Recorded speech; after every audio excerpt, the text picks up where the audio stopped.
you ever caught yourself constantly adjusting depending on who you're around, like changing your behavior, kind of like you're feeling like, oh, I'm too intense or I'm not impressive enough? My name's Elyssa Smith. I'm a trauma informed executive coach. And on today's episode of the Unlock Your Blocks podcast, we're going to uncover what's behind the fear of not being enough and the fear of being too much.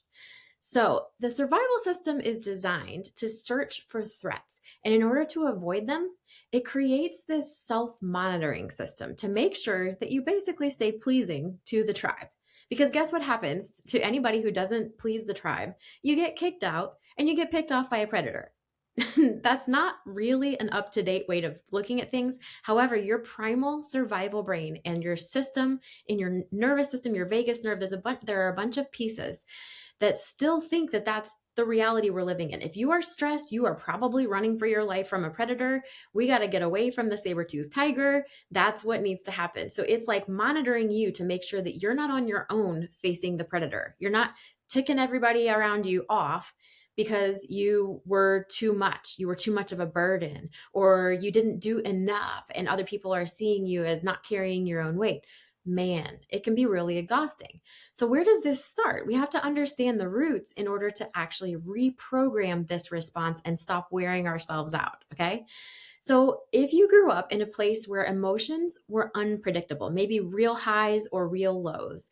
I was talking to a client yesterday and she said that her mom would be super, super high functioning until she just wasn't. She would have 2 or 3 day long migraine bouts, and the doctor would have to come to their house. This is back in the day, and give her mom injections for helping her through this moment. So the kids witnessed a really high functioning person who would occasionally just be really, really low and be down in the dumps and not be able to function.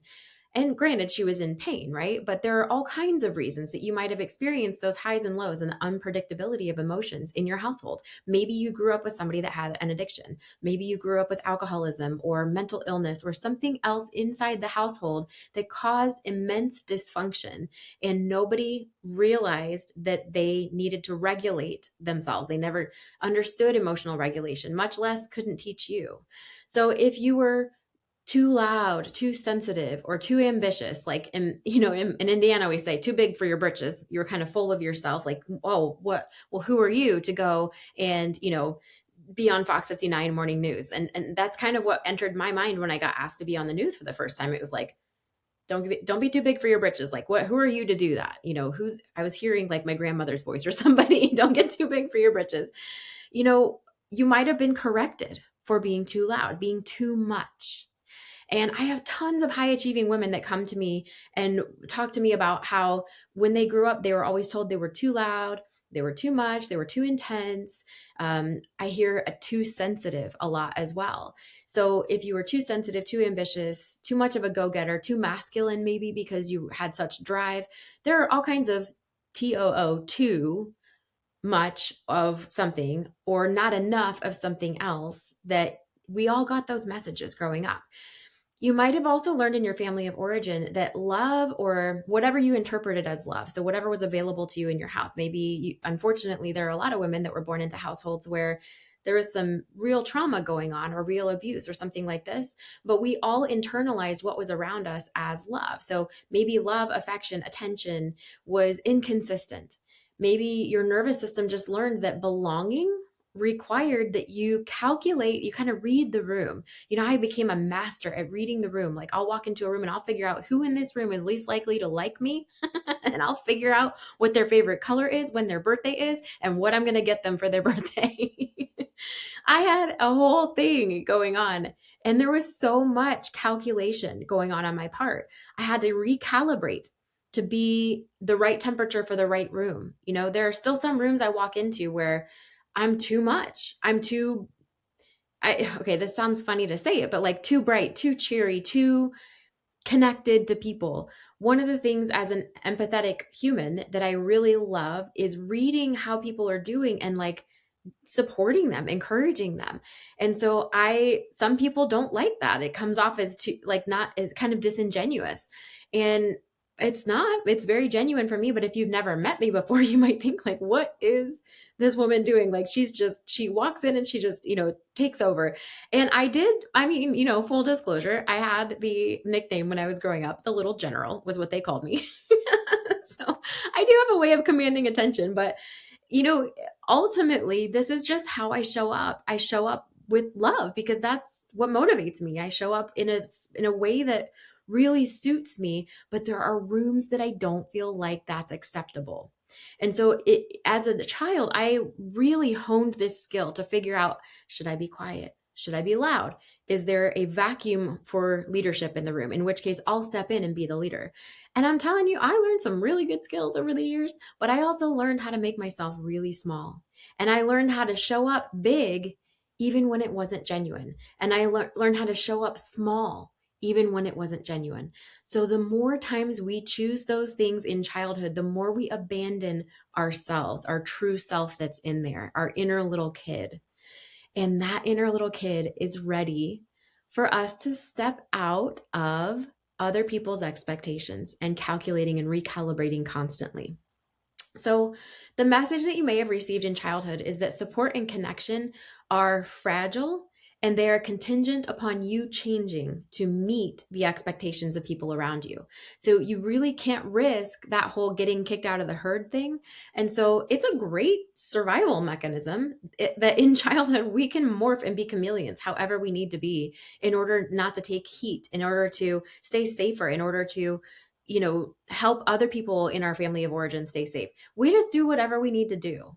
And that's a wonderful blessing until it's not. When you get to adulthood and you're exhausted and you're constantly overthinking how people perceive you, you're shrinking in some rooms, you're like overperforming in other rooms, you second guess yourself in all rooms, and you replay conversations later. Like, how did I come off? Was it stupid? I did the, I caught this instinct, this default in myself yesterday because I have a 6-week program called Regulated, and it's a 6-week nervous system reset.